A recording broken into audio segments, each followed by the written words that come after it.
Hey guys, it's Shaun back again with another Let's Play. This one is actually going to be a little interesting for me. This is the GameCube version of Resident Evil 4, and it's interesting for me because I've never actually played that far into this version. Do I have a save file here? Yeah. That's as far as I've played into this. So I've never really done much with the original GameCube version. I spent a lot of time on the PS2 version. Yeah, we won't rumble on. Try and figure out the controls as we go for this. Very different controller from the PS2. I've done the PS2 version a bunch of times. The Wii version. I've done it on PS3, I've done it on PC, I've done it on PS4. The PS4 I did last year, actually. But I've never actually done the original GameCube version. So this should be interesting. Let's see how it is. Resident Evil 4.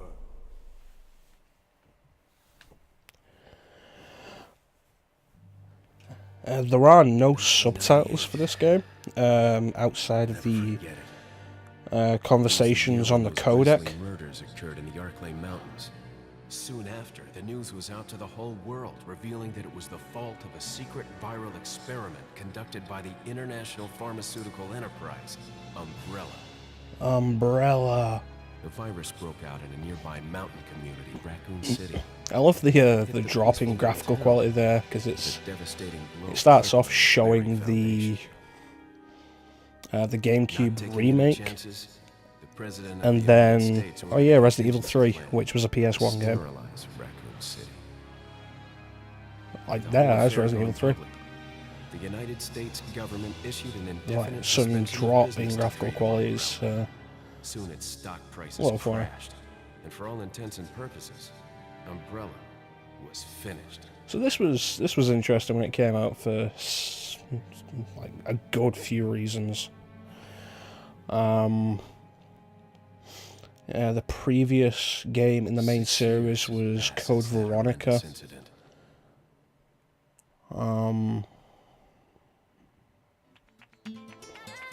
And then there was this game which had nothing to do with Umbrella, and right at the start was out of its way to say, yeah, Umbrella's gone. The stock market killed them. But, oh, okay. Everybody getting together and saying, you know, we're going to take down Umbrella. Like Code Veronica's ending where Chris says with such great enthusiasm while flying a fighter jet, let's go take down Umbrella, which was ridiculous. And then, no, the stock market crashed. The stock prices crashed. And they went bankrupt. Okay. They later retconned that with stuff like Umbrella Chronicles, which said that, yeah, there was a raid on a Russian base Umbrella had, and Albert Wesker presented evidence to a tribunal against Umbrella, but when this game came out in 2005, it was like, no, the stock prices crashed. The company went bankrupt, that was it. Okay. So this game came out in 2005, January 2005, right at the start of the year. One of those interesting cases of a very strong Game of the Year contender coming out right at the start of the year, which you don't see that often. Resident Evil 7 would do that again, actually came out January or February, I think, and was a very strong game. Who would have thought that my first job would have been a rescue mission?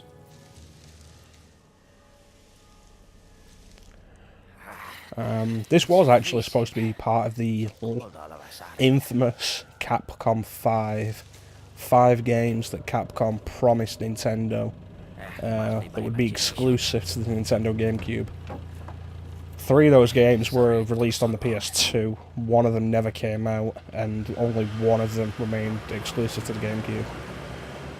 There was Resident Evil 4, which of course was released on the PS2 very shortly after the GameCube. Killer 7, which has a good reputation these days. Beautiful Joe, which is awesome, and Capcom should really re-release it. Those 3 were ported to the PS2. And Dead Phoenix was cancelled. And then there was PN03, which remained exclusive to the GameCube, and was easily the weakest of the games that was actually released.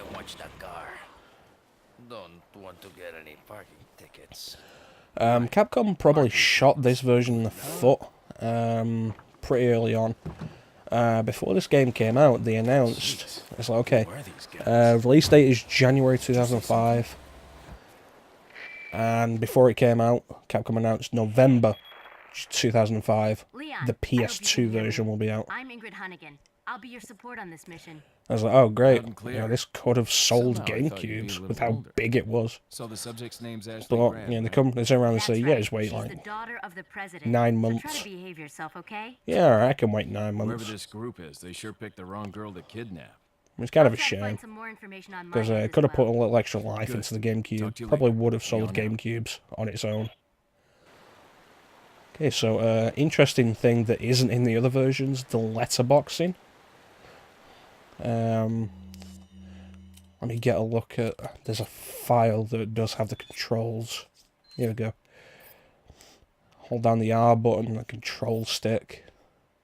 L is the knife. A is the action button. Change the camera angle with the C stick, which has never been useful in Resident Evil 4. Oh yeah, look at that. Yeah, that's really helpful. So we'll see how we do with this. The letterboxing does... yeah, that feels pretty good. And the letterboxing doesn't look like it's actually decreasing the amount of screen real estate available. It looks like, you know, they probably just spread it out more with the later versions. But I'm mostly going off like the life bar in the corner there. But no, this game came out in 2005 and it was so impressive. Even now, excuse it's me. still really good. Sir?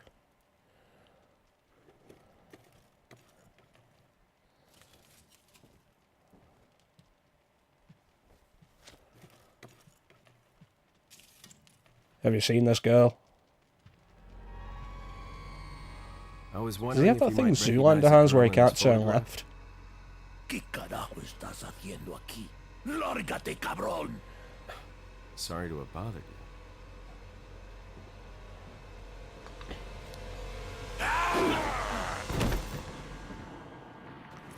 Freeze!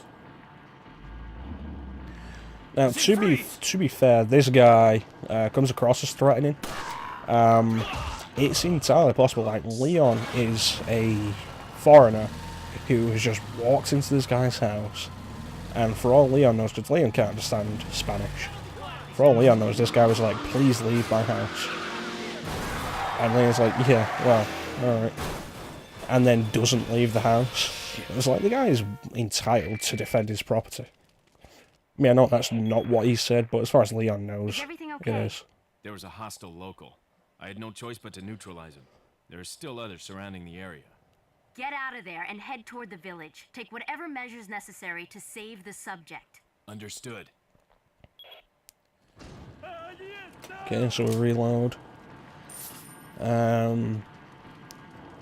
He's not a zombie. That was a big thing in the oh. Yeah, there comes a point when you know, maggots will. You have to wonder what the maggots are eating, because like maggots don't eat bone; they'll eat the flesh, but they don't eat bone. Like that just look like mostly bones. Yeah, what was I saying? Oh, hey, there's a guy out there. Yeah, that was like one of the big things Capcom was pushing in the pre-release stuff. Because I did have a bunch of magazines. Because I was interested in this game. I was a GameCube gamer at the time.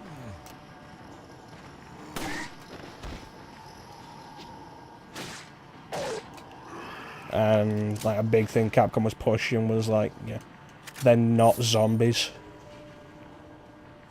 They're smarter than zombies, they're more dangerous than zombies, they'll coordinate with each other.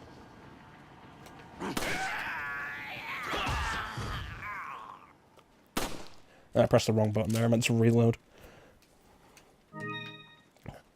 So we'll see how many times that happens. So let's go check what happened with these guys. They're very friendly police officers who brought us here.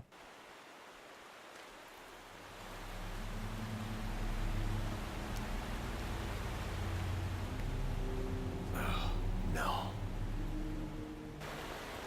Well, that's unfortunate. And the bridge is out. I didn't actually know that's what it was going to say, but it makes sense. Like, what else would you say? The bridge has been cut, the bridge is destroyed, disconnected. No, the bridge is out, it just makes sense. So yeah, like I said, never really played that far into the Gamecube version, so this is going to be kind of interesting for me, see how the original fares in terms of quality, because I know like every later version was built off the PS2 version in some way.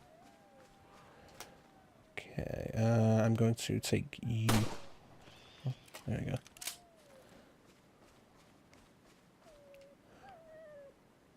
Cried a hand grenade. Hey, it's that dog.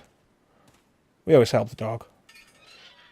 It's like, chances are I'm going to end up replaying Resident Evil 4 sooner or later. And every time I will be helping that dog.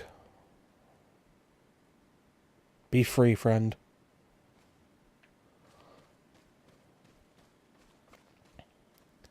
Yeah, like every later version is built somewhat on the PS2 version. It includes all the extras that were added to the PS2 version, like the separate ways, the extra costumes. So it's interesting to see what this game is like without that stuff. I have been through separate ways twice in all the time I've had this game. I don't like it, although sooner or later I may go through it for Let's Play. But I think it's a really interesting example. That's a weird line, Leon. Yeah, I think it's like a really good example of, like, Resident Evil 4 is an excellent game. Separate Ways is not. And it's interesting because it's the same game, it's the same engine, it's the same gameplay. Why does it feel so much worse in Separate Ways? But that's something to talk about in Separate Ways when we eventually get to that in a later playthrough.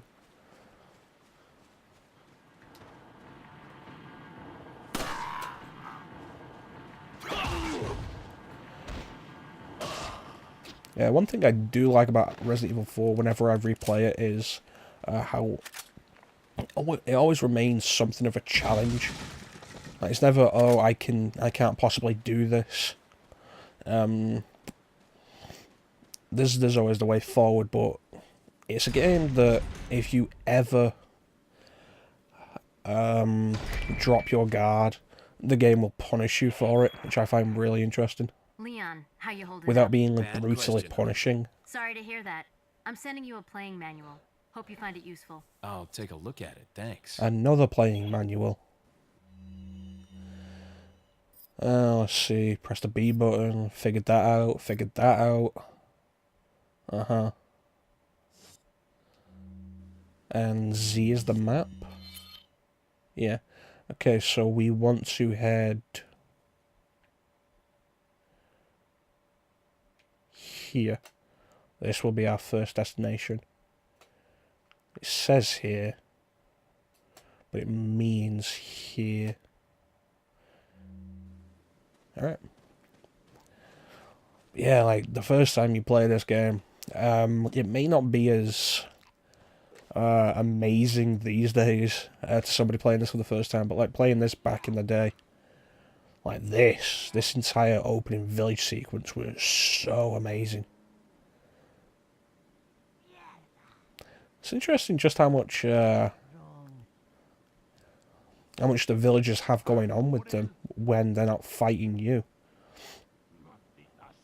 Like, they're actually doing stuff. And you actually take the time to look at it and watch them and just go about their daily lives. It gives an idea of them as people. And of course there's also the policeman that they've horribly impaled and set on fire. But you know, nice village folks. Well, it's time to go and brutally murder them all because they attacked me first. Yeah, green herb. That looks so low res compared to, because like the last few times I've been through this game, it's like the HD versions. So like seeing this in as low a resolution as it is like a little off-putting.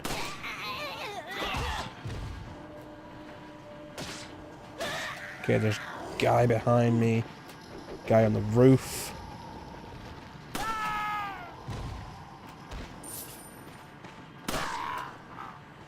A guy who fell off the roof will not be dead. Oh, no.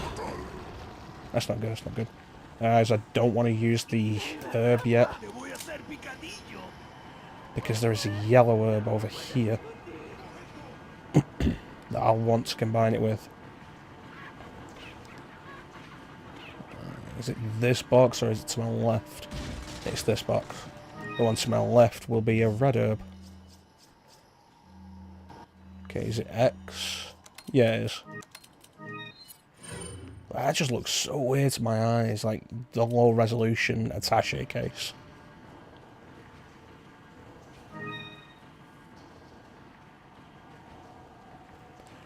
Yeah, like this entire sequence where like the villagers are just they're coming and they don't stop coming and they don't stop coming. That was for you, Marith. But yeah, like so many of them, and they keep coming at you, and you put them down, and there's just more of them.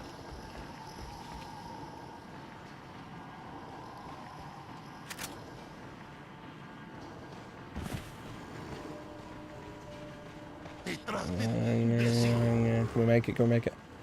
Yeah, and then it's like, okay, run into a house to get your back to a wall, and this happens.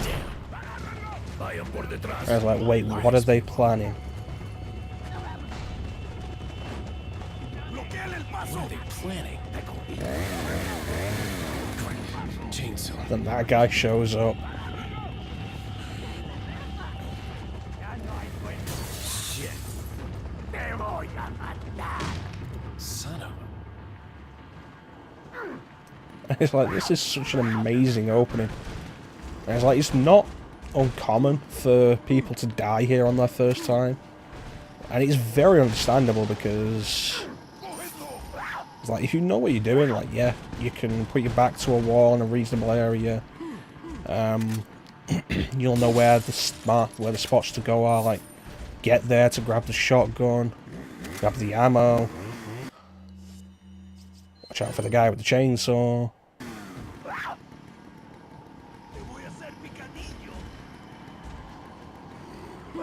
Like, your first time, like, you're not gonna know this house is here with a shotgun. Like, my first time, I did this entire village sequence without going into this house.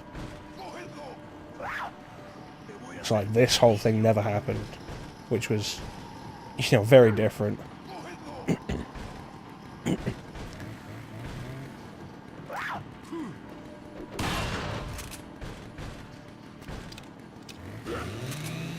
And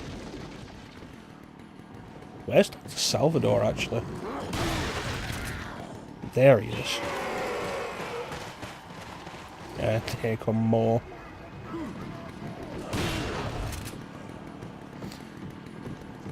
I was like, that was a lot of them that climbed in that window there. There were a lot of them coming at me. That was like 2005. It's really cool.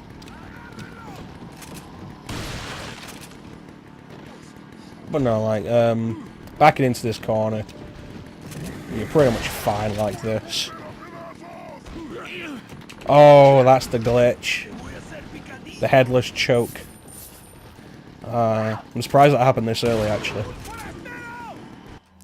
There's a few of them there, so let's make use of one of these babies.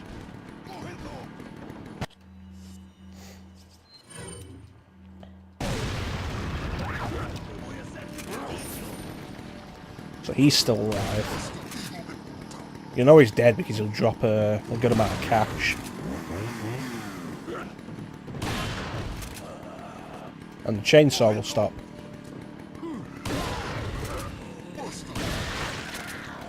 Like, we want him dead. No!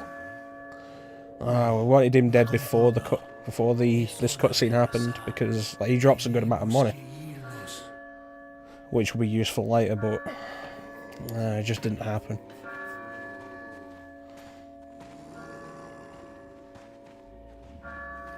Lord Sattler.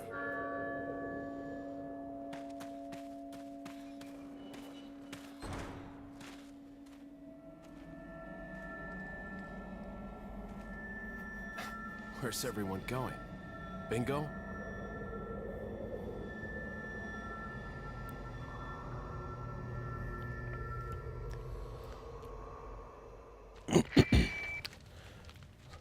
So that's an incredibly effective opening. It's so effective, Resident Evil 5 did the same thing again. Something's happened to the people here. Leon, you need to get out of there. Look for a tower and follow the trail near it. Got it. Let's reload the shotgun. Let's go back in the house and try and grab anything, any of the treasures. Yeah, they're still there. You need to be careful because, like, they will disappear. Like, one of them was getting smaller. They disappear if you take too much time to get them. I know somebody dropped ammo or a weapon or something. There's three different kinds of circle. There's the blue circle, which is money. The red circle, which is ammo or a grenade. And then there's the green circle, which is a herb. Some kind of liquid is dripping off the table. An unpleasant smell is emanating from it.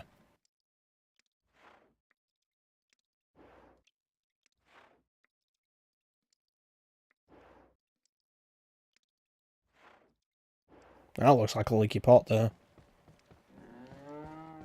So yeah, like my first time, I ran into this house and like blocked the door with this drawer. And like this is a great place to back yourself into, actually.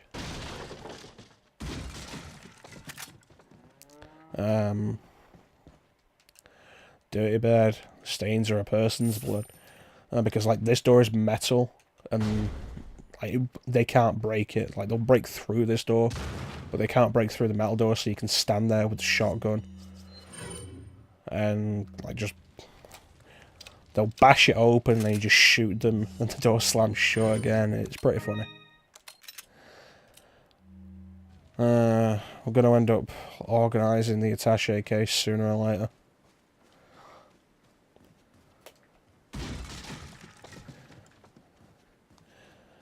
So what my standard method of play for Resident Evil 4 is to not upgrade any of the weapons unless I'm going to be keeping them for the entire game. Let's read this note. Alert order.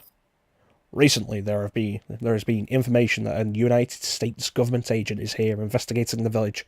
Do not let this American agent get in contact with the prisoner. For those of you not yet informed, the prisoner is being held in an old house beyond the farm.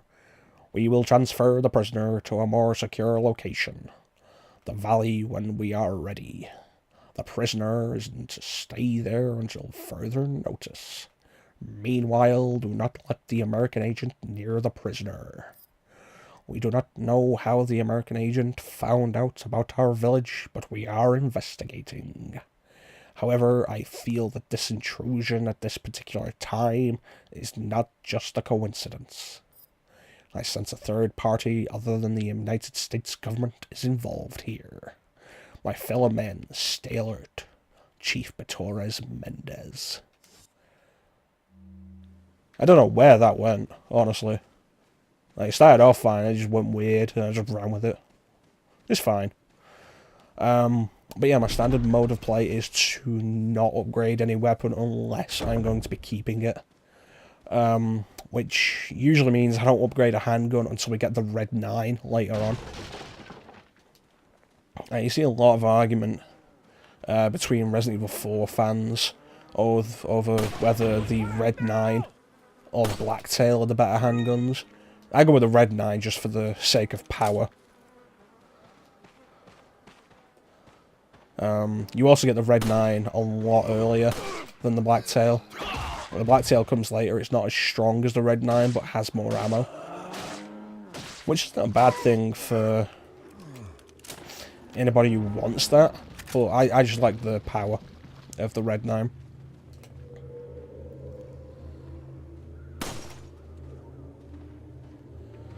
Well, you were sneaky, weren't you?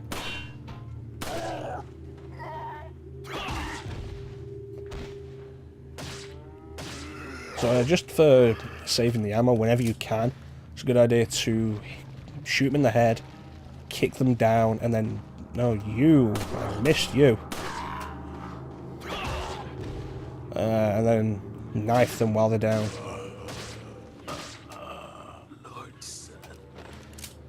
They're coming at me, but they're being very quiet about it. Surprisingly, nobody's shouting or anything. About the blue medallions. 15 blue medallions, 7 in the farm, 8 in the cemetery. For those of you who destroy 10 or more will be awarded.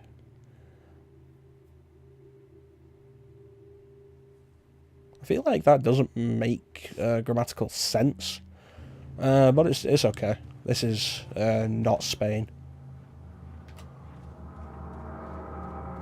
Okay. So we do want to destroy all of these blue medallions.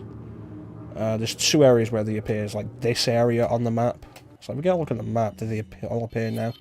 You know, like this area, this room, for lack of a better term, and then this room here. And that's it. That's all of them. So you only need to be aware of them for 2 rooms. There we go. And if you break 10, if you shoot 10 of them, you get a...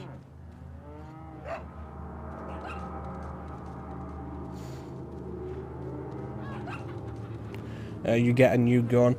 If you break all 15 before turning them in, you get a new gun with the first power upgrade. Which is nice, so it's like, especially if you're not going to be upgrading any weapon before, if you're not going to upgrade any handgun before the Red 9, it's definitely worth going for all 15 just for that little extra boost in power for a little while. Oh, hey, an egg. Yeah, chicken egg. And another chicken egg.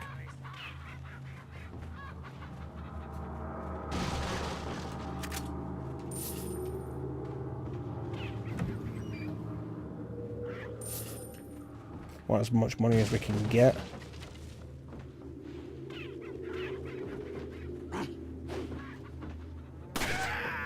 Yeah, they're actually being fairly quiet. I'm used to them always being like really vocal when they're trying to catch me. I'm actually a little surprised. It's catching me a little off guard. I wonder if they made them more vocal for the later versions. Hello.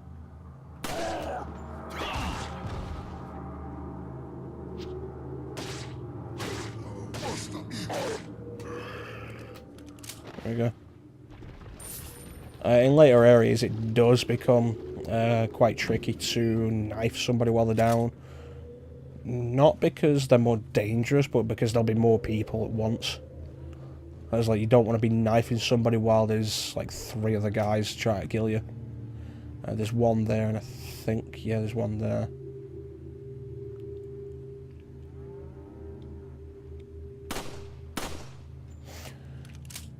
Okay, Let's jump down.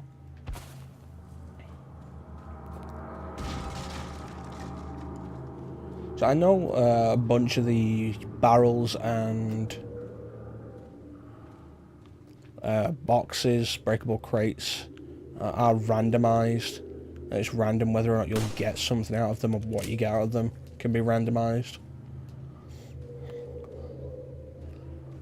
So it's a good idea to check them, but not rely on them too much. Okay.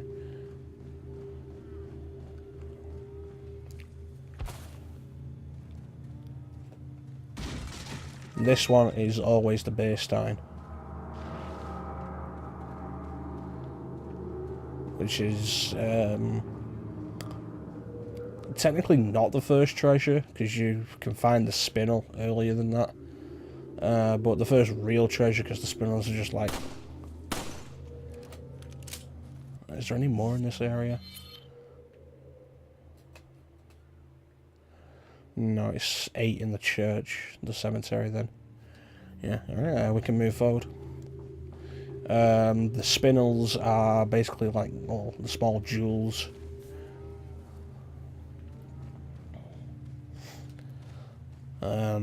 Whereas you can get like some bigger treasures like the Bastein or the Elegant Mask.